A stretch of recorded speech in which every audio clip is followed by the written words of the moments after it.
Cookery சேனலை பார்த்து யார் வேணாலும் சமையல் பண்ணலாம். ஆனா சுவையான சமையல் பண்றது எப்படி? நான் இதயம் நல்லெண்ணெயில சமையல் பண்றேன். ஆஹா ஓஹோன்னு பாராட்டுறாங்க. நீங்களும் இதயம் நல்லெண்ணெயில சமையல் பண்ணுங்க, பாராட்ட வாங்குங்க. தினம் தோறும் வாங்குவே இதயம் இதயம். பிறப்பு ஒக்கும் எல்லா உயிருக்கும் சிறப்பொவ்வா செய்தொழில் வேற்றுமையான் என்று மறைமொழி தந்த வள்ளுவ பெருமகனாரின் வழியிலே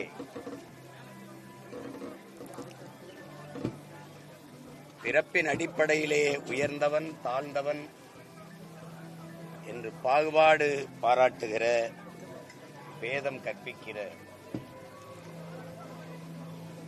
அந்த இழிநிலையை போக்க புரட்சியாளர் அண்ணல் அம்பேத்கர் அவர்கள் சாதிய இழிவை துடைத்தெறிய போராடாமல் இருப்பதை விட செத்து ஒழிவதே மேலானது என்று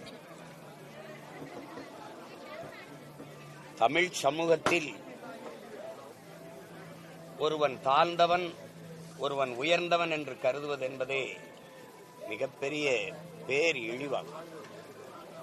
தமிழன் பெருமைக்குரியவன், காரணம் அவன் தமிழ் குடியில் பிறந்ததனாலேயே அவன் பெருமைக்குரியவன் என்கிறார் புரட்சி பாவலர்.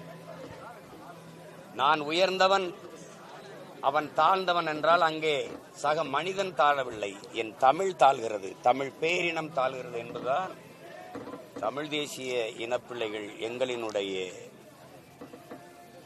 நோக்கும் கோட்பாடு. அதனால் சக மனிதனை தாழ்த்தி வீழ்த்தி சுகம் காண்பது என்பது மாநில குலத்திற்கு பிடித்திருக்கிற மனநோய் என்றுதான் கருத வேண்டும்.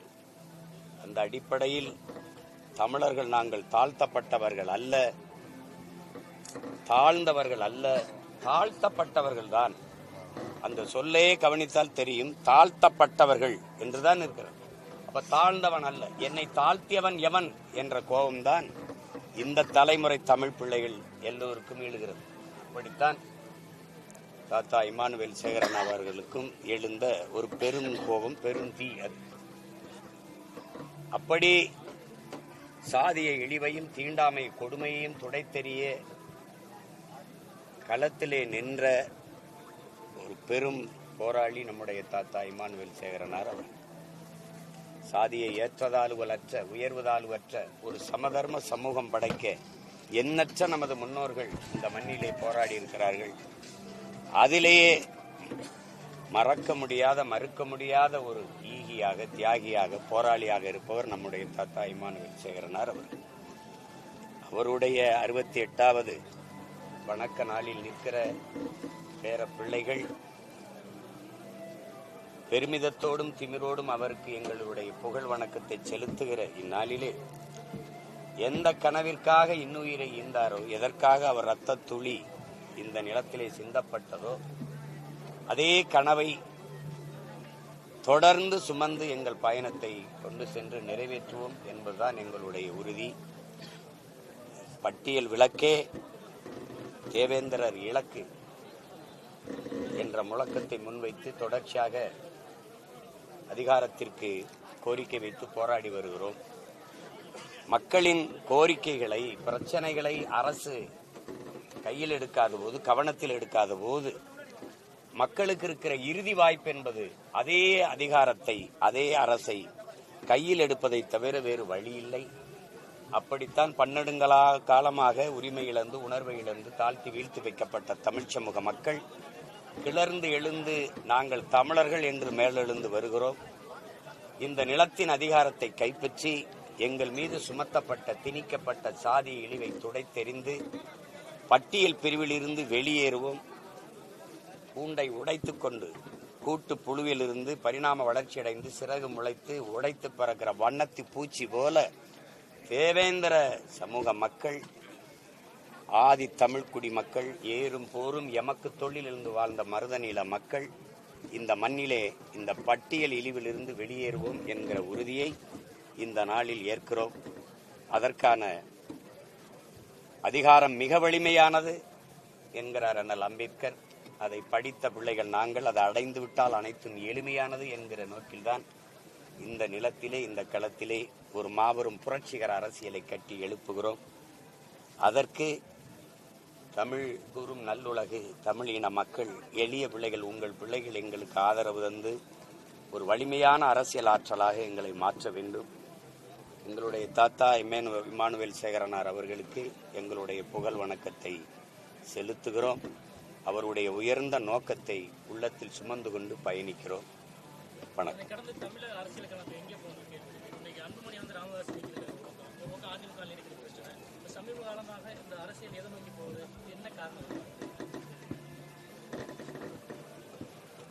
அந்தந்த கட்சிகளுக்குள்ள இருக்கிற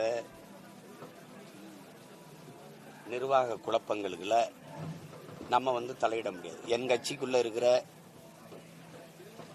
சொந்த கட்சி சிக்கலுக்குள்ள இன்னொரு கட்சி தலையிடுவதுங்கிறது நாகரிகமற்ற ஒன்று. அது அவங்களுடைய கட்சி பிரச்சனை. அதால நாட்டுக்கு என்ன பிரச்சனை? இப்ப ட்ரம்ப் வரி விதிச்சதால நம்முடைய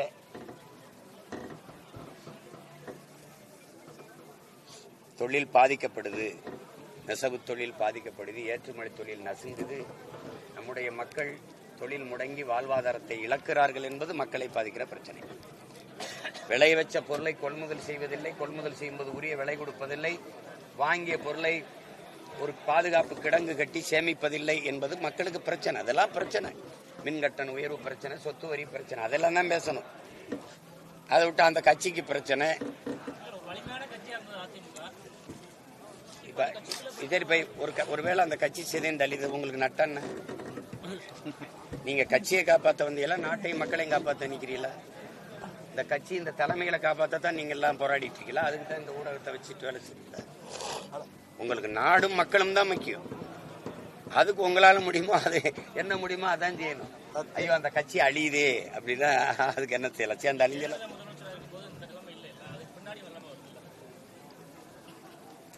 அதுக்கு இப்ப நான் என்ன சொல்லணும்னு நினைக்கிறீங்க? தூய்மை பணியாளர்கள் தொடர்ந்து கைது செய்யப்படுறாங்க. தூய்மை பணியாளர்கள் தொடர்ந்து கைது செய்யப்படுறாங்க. அதுவும் மெரினால கண்ணை சிலை கீழே வச்சே கைது செய்யப்படுறாங்க. இதை நீங்க எப்படி பாக்க? ஏற்கனவே நீங்க போனப்ப அந்த அடக்குமுறை கைவிடப்பட்டுச்சு, மறுபடியும் நேற்று மறுபடியும் கையில் எடுத்திருக்காங்க. இந்த அரசு எப்படி பாருங்க? அதுதான் நீங்க ஒன்னு சொல்றேன் பாருங்க.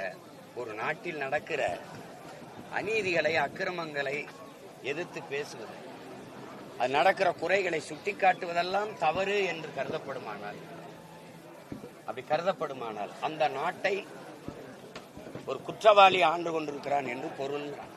நான் இல்ல, எட்வர்ட் ஸ்னோடன் சொல்றான். இப்ப நீங்க அப்படிப்பட்ட அதிகாரத்தை நிரூபித்து நீங்க ஒரு துப்புரவு தொழிலாளர்கள், நம்முடைய தூய்மை பணியாளர்களுக்கு இந்த சிக்கலை பாக்குறீங்க. நான் அப்படி பார்க்கல. ஒவ்வொரு துறையில் இருக்க சிக்கலை நான் எதிர்கொள்றேன். என்னிடத்துல மனுக்கள் கொடுத்து கோரிக்கை வைக்கப்படுது. அதை நான் தினந்தோறும் மக்களை சந்திச்சு கண்ணீரோடு கவலையோடு அந்த கை நீட்டி என் தாய்மார்கள், என் பெற்றோர்கள் கொடுக்கிற மனுக்களை பார்க்கும்போது பல கோடிக்கணக்கான பிரச்சனைகள்ல என் மக்கள் சிக்கி தவிக்கிறாங்க. அப்ப இது மக்களுக்கான அதிகாரத்தை நிர்ணயிக்கும். அதையும் ஆபிரகாம் லிங்கன் என்ன சொல்றாங்க? நீங்க ஒரு அநீதியான அரசு நடக்குது, அடக்குமுறையான அரசு நடக்குது, மக்களின் நலன் கராத அரசு நடக்குது, ஊழல், லஞ்சம், கொலை, கொள்ளையில ஊறி திளைக்கிற ஒரு அரசு இருக்குதுன்னா அந்த அரசை நடத்துகிறவன் நல்ல குற்றவாளி. அந்த அரசை நிறுவியவன் யார்? நான் தானே, நீங்க தானே. அந்த அதிகாரத்தை நிறுவிய மக்கள் தான் குற்றவாளிங்கிறான். இப்ப யாரு பொறுப்பு இருக்கிறது? இதே இன்னைக்கு வீதியில் நின்று போராடுற நீங்கள் தான் அந்த இடத்துல அந்த அதிகாரத்தை கொடுத்தீங்க. பகுதி நேர ஆசிரியர்கள் நிரந்தர பணி, 12,500 பேர், 13,000 பேர் பணி நியமனம், போக்குவரத்து தொழிலாளர்கள் எங்களை பிடித்த தொகை, பழைய ஓய்வூதியத்தை கொடுங்கள் என்று பழைய ஓய்வு பெற்ற அரசு ஊழியர்கள், இத்தனை சிக்கல் இவர்கள் எல்லாம் சேர்ந்து சாக்டோஜியை போராடுது, அவங்க போராடுறாங்க, இவங்க போராடுறாங்க. இத்தனை பிரச்சனைகளை தந்தவனுக்கு அதிகாரத்தை கொடுத்தது யாரு? இந்த மக்கள் தான். அப்போ யாரு குற்றவாளி? அப்ப இனிமேலாவது அந்த தவறை செய்யாம நீங்க திருந்தணும். இல்லைன்னா இப்ப 1 லட்சம் போராட்டமாக இருக்கிறது, அப்புறம் 10 லட்சம் போராட்டமா மாறும். அப்போ வாழ்வதற்கு போராட்டமே வாழ்க்கையா மாறிடும். போராடினால்தான் வாழ முடியுங்கிற நிலைக்கு தள்ளப்பட்டுருவோம். இப்ப இதுல பேசி என்ன இருக்குது? தொடர்ந்து போராட்டம் போயிட்டு இருந்துச்சு, அடக்குமுறை, சிறை எல்லாம் நீங்க பாத்துக்கிட்டு தான் இருந்தீங்க. என் நாட்டு குப்பையை, என் மாநிலத்தின் குப்பையை சுத்தமா வைக்க ஆந்திராவில் இருக்க ஒரு தனி முதலாளிக்கு என்ன அக்கறை இருக்க முடியும்? சொல்லுங்க. ஒரு கிலோ குப்பையை அல்ல 12 ரூபாயா? யாராவது சொல்லுங்க, 12 ரூபாயா ஒரு கிலோ குப்பை அல்ல? 12 ரூபாயா அப்படின்னு கட்டணம் போட்டு எடுத்துட்டு போற. ஒரு கழிவறை, அரசு நடத்துற கழிவறை கழுவ 350 ரூபாயா தம்பி? 3 ரூபா 50 காசுக்கு இந்த ஆசிட்ட பினாயில வாங்கி ஊத்துனா வெள்ளையாயிரும். அப்ப கொள்ளையடிக்கிறதுக்குன்னே ஒரு மாசத்துக்கு 270 கோடி தம்பி குப்பையல்ல சென்னையில. இப்ப 10 மாசத்துக்கு 2700 கோடி. 70 கோடியை கொடுத்தாலே என் மக்களுக்கு நல்ல ஊதியம் கொடுத்து நல்ல உபகரணம் அந்த கருவிகளை கொடுத்து அள்ளிடலாம். மீதி 200 கோடிங்க ஏன் அந்த முதலாளிகிட்ட போகுது? இந்த காசு யாரு கொடுக்குறா? அரசு நேரடியா தொழிலாளி கொடுத்துட வேண்டியதானே. எதுக்கு இடையில ஒருத்தன்? இந்த இவன் யாரு? இது கேள்விக்கு உங்கள்கிட்ட பதில் இருக்கா? இவன் யாரு இவனுக்கு என்ன சம்பந்தம்? அப்போ எப்படி இருக்கு பாருங்க. இடையில இருக்கிற ஒரு தரகன் வரேன், இவன் எதுக்கு வரேன்? நீ வேலைக்கு எடுத்தில துப்புரவு பணியாளர் அரசு வேலைன்னு எடுத்தியா, தனியார் முதலாளிக்கு எடுத்தியா? அப்புறம் அவன்கிட்ட கொடுக்குற குப்பை அல்ற தொழில குப்பையால கூட உன்னால முடியல. குப்பைய கூட அள்ளுகிற தகுதியும் திறமையும் உனக்கு இல்ல. அப்ப எதுக்கு இருக்கா நீ? பள்ளிக்கூடம் நடத்த மாட்டா, மருத்துவமனை நடத்த மாட்டா, போக்குவரத்து நடத்த மாட்டா, மின் உற்பத்தி விநியோகம். நம்ம ஊர் கமிதியில மின் பூங்கா போட்டிருக்க ஆளு யாரு? எத்தனை ஆயிரம் கோடி? 5000 ஏக்கர் 20 கிராமத்தை வெளியேற்றிட்டு போட்டிருக்காப்ல. மொத்தமாவே 4500 கோடி தான் முதலீடு பண்ணிருக்காப்ல. அந்த 4500 கோடி காசு தமிழ்நாட்டில் இல்ல. சாராயம் மட்டுமே இலவ 50000 கோடி. எல்லாத்தையும் தனியாற்ற கொடுத்துட்ட. சாராயம் காய்ச்சறதையும் வச்சிருக்க, சாராயம் விற்கிறதையும் வச்சிருக்க. வேற படிக்கிறத தனியாற்ற கொடுத்துட்ட, குடிக்கிறத நீ வச்சுக்கிட்ட. நோய் வாய்ப்பட்டா நீ எல்லாம் டாக்டருக்கு படி 3.5 கோடி கேட்கறான். உங்க அப்பா கொடுப்பானா, எங்க ஆத்தா கொடுப்பானா, எங்க அப்பா கொடுப்பானா? யாரு கொடுக்குற? படிச்சுட்டேன். வேலை படிக்க போகும்போது 1000 ரூபாய். யாருக்கு? தங்கச்சிக்கு, புதுமை பெண். படிக்க போகும்போது தம்பிக்கு 1000 ரூபாய். தமிழ் மகன் படிச்சுட்டு வந்தா வேலையில வீதியில் நிக்கணும். அப்புறம் 1000 ரூபாய் கொடுப்பேன். தம்பி எனக்கு 1000 ரூபாய் தேவையில்லை, வேலை வேணும்ன்றேன். அதிகாரங்கிறது பாருங்க, கேடுகட்ட கேவலங்கட்ட தற்குறி கூட்டமாக வந்திருக்கு. இது என்ன தெரியுது? அதுக்கு என்ன தெரியுது? முதல்ல ஒரு துறார் சட்டசபையில கழக ஆட்சியிலே, திராவிட மாடல் ஆட்சியிலே கடந்த 3 ஆண்டுகளில் 1,00,000 போராட்டங்களுக்கு அனுமதி கொடுத்திருக்கோம் அப்படின்னு. அதுல என்ன பெருமை இருக்கு? 1,00,000 பிரச்சனையை கொடுத்திருக்கீங்க, அதுக்கு 1,00,000 போராட்டம் நடத்திருக்காங்க மக்கள். இதுல பெருமைப்படணுமா? கேவலம். நான் பாப்பேன், தொலைக்காட்சியில காட்டுவாங்க, பாப்பேன்.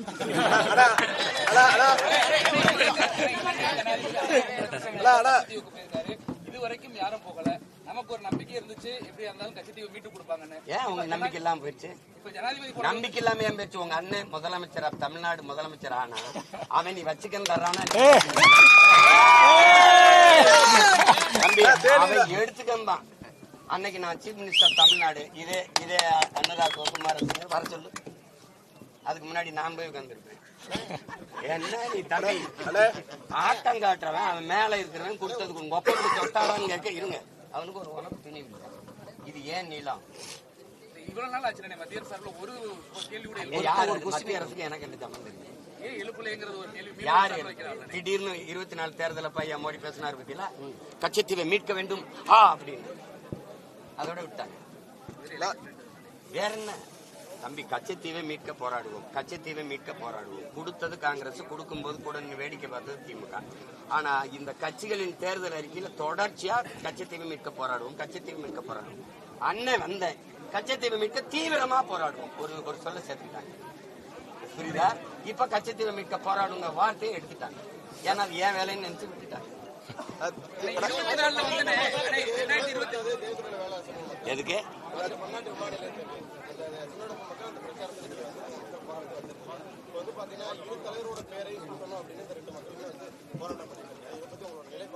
இல்ல அது தமிழ் சமூக ஓர்மை நீங்க பாக்கணும். எது பெருமைக்குரிய அடையாளம் பாக்கணும்.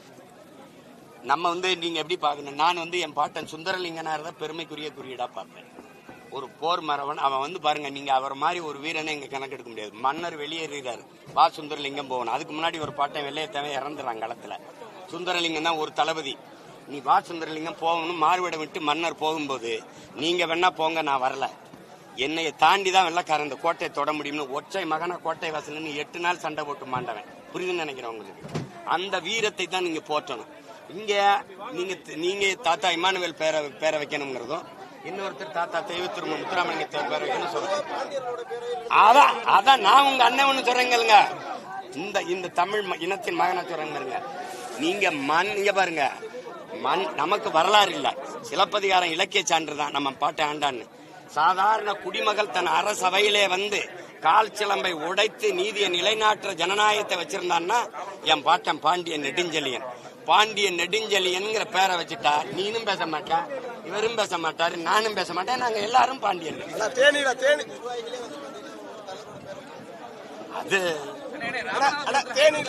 அது அண்ணன் வரும்போது இங்க ஒரு தம்பி என்ன சொல்றான்னு சரின்றாங்க. கொஞ்சம்